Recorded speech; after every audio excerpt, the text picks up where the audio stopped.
नमस्कार दोस्तों। आज के टॉपिक में हम कुर्बानी के बकरे के विषय में बात करेंगे। लाल किताब में बहुत ही अच्छा टॉपिक दिया गया है, कुर्बानी के बकरे, बलि के बकरे।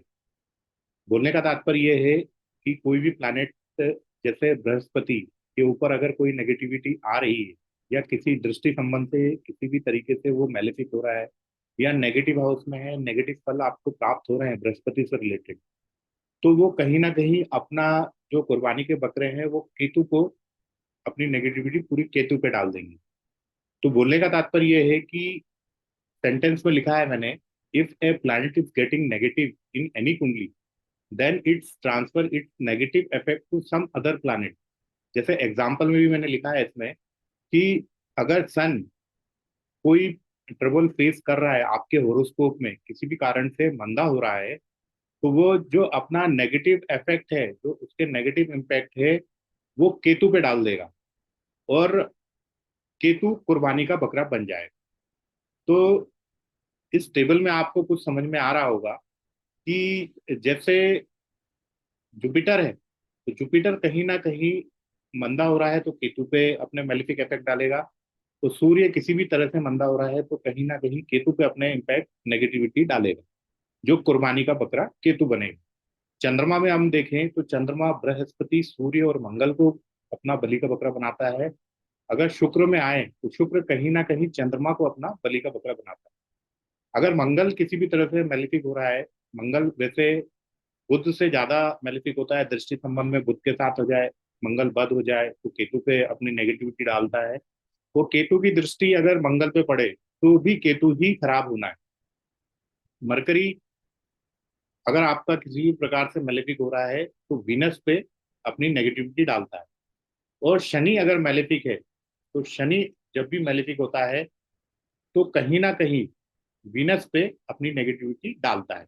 और ये भी देखा गया है कि अगर सूर्य शनि को देखे, तो अगर सूर्य शनि को देख रहा है तो कहीं ना कहीं अब शनि खराब नहीं हो रहा, शनि अपना कुर्बानी का बकरा, उसने अपने कुर्बानी के बकरे में शुक्र को चुन के रखा हुआ है। तो कहीं ना कहीं जब आप उपाय करते हैं, रेमेडी करते हैं, तो आपने इस टेबल का सहारा भी आप ले सकते हैं। तो लाल किताब में बहुत बड़ी ग्रामर है। आप अगर ग्रामर पढ़ते हैं तो ग्रामर में भी बहुत कुछ लिखा गया है कि ग्रहफल और राशिफल, जन्म समय के ग्रह को ग्रहफल का बोला गया है और जन्मदिन के ग्रह को राशिफल का बोला गया है। अगर जन्म समय का ग्रह शुक्र है तो अब शुक्र का उपाय ना करके कहीं ना कहीं आपको अब जन्मदिन का जो ग्रह होता है उसके उपाय करेंगे तो उसके बेटर रिजल्ट मिलेंगे। अगर हम इसी टॉपिक के बारे में चर्चा करें तो टॉपिक से तो हमें ये मालूम चल गया कि कुर्बानी का बकरा कौन है। तो सबसे ज्यादा हम देखें जो कुर्बानी का बकरा केतु ही बना है। तो क्यों ना हम अपने होरोस्कोप में केतु से रिलेटेड, लाल किताब में प्रिकॉशंस भी दी गई हैं, तो हम हमारे होरोस्कोप में केतु जहां बैठा है, तो अगर हम केतु को प्रिकॉशंस के तौर पे प्रिकॉशंस भी अपना लेते हैं तो काफी हद तक प्लैनेट की नेगेटिविटी चली जाती है। तो शनि में जो बलि का बकरा है जिसके बारे में हम चर्चा कर रहे थे, शुक्र पे अपनी नेगेटिविटी डाली है, जैसे मैंने एक आपको एग्जांपल समझाया। अब ये प्लैनेट पे नेगेटिविटी तो चली गई कहीं ना कहीं। तो लाल किताब में ये भी बोला गया है कि जो जानदार चीज पे है, वो जानदार चीज बोलने का मतलब जो केतु से रिलेटेड जानदार चीज है, बोलने का मतलब केतु लड़का, बृहस्पति पिता, सूर्य हम खुद, मंगल हमारा भाई, चंद्रमा हमारी माता और शुक्र हमारी पत्नी। तो अगर सूर्य शनि को देखे तो कहीं ना कहीं उसके मैलेफिक रिजल्ट उसकी पत्नी को मिलेंगे। तो आप उसकी पत्नी के क्या हाल है, इस हिसाब से आप उस प्लैनेट का पॉजिटिव और नेगेटिव फल इस तरीके से देख सकते हैं और वहां की रेमेडी, पर्टिकुलर उस हाउस में जहां शुक्र बैठा है वहां की रेमेडी करेंगे तो डेफिनेटली आपको फायदा मिलेगा। और जो लंबे समय से आपके पास समस्या चल रही है इन प्लैनेट से रिलेटेड, तो आप मेन कुंडली पे काम करें तो वो बेटर होगा। और अचानक अगर आपके पास कोई समस्या आ रही है और जिसके बलि के बकरे हैं, तो आप पर्टिकुलर वर्षफल में अगर उस प्लैनेट की रेमेडी करते हैं जो कुर्बानी का बकरा बन रहा है, तो कहीं ना कहीं आपको बहुत पॉजिटिव रिजल्ट मिलेंगे।